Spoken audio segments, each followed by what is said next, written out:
যে বাংলাদেশে ডক্টর ইউনূস আর তার সাঙ্গপাঙ্গরা তারা বাংলাদেশের মানুষের পিছে ছুরিকাঘাত করে বিশ্বাসঘাতকতা করছে ওই মার্কিন সাম্রাজ্যবাদের সাথে। তারা এই গোপন অবৈধ চুক্তি করে। সংগ্রামী বন্ধুগণ, আমরা পরবর্তী সময়ে দেখলাম যে সেই চুক্তি ওই আমেরিকার যে স্টেট ডিপার্টমেন্ট আছে তারা সেটা তাদের ওয়েবসাইটে প্রকাশ করেছে।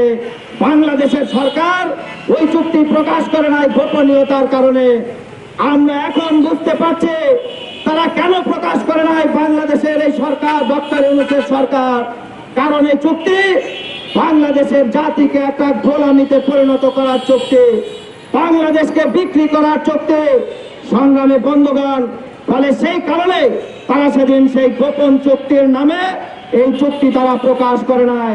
সংগ্রামী বন্ধুগণ, আমরা সেই চুক্তিতে দেখছি যে আমেরিকার থেকে ৪,৫০০ পণ্য বাংলাদেশে তারা আমদানি করবে বিনা শুল্কে। সেই পণ্য তারা আমেরিকা থেকে বাংলাদেশে রপ্তানি করবে। বাংলাদেশে গরুর মাংস, খাসির মাংস, পোলট্রি মুরগি, বাংলাদেশের ডিম, দুগ্ধজাত পণ্য, কৃষি পণ্য থেকে শুরু করে ৪,৫০০ পণ্য ওই আমেরিকা থেকে আমাদের আমদানি করতে হবে।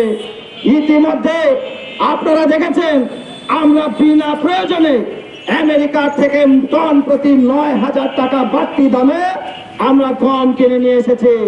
তাতে আমাদের প্রায় কয়েকশো কোটি টাকা আমাদের বাড়তি খরচ করতে হয়েছে।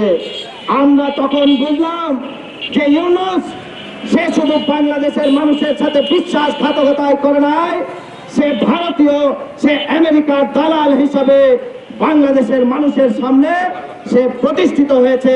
সে মার্কিনীদের দালাল।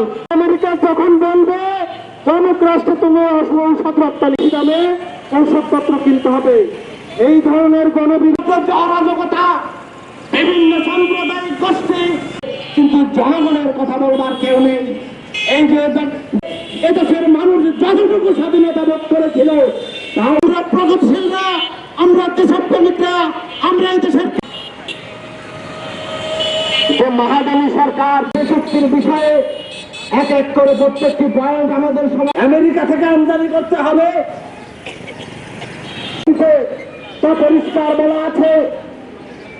এমন রাষ্ট্র ক্ষমতায় এসেছে সে চুক্তি যদি দেশ বিরোধী হয়ে হিসাবে দেশে অবস্থান করছিল তাদেরকে সাংবাদিকরা নির্বাচনে যারা সম্ভাব্য ক্ষমতায় আসা তাদের সঙ্গে সরকার গঠন হলো, এমপি মন্ত্রী তৈরি হলো, সংসদ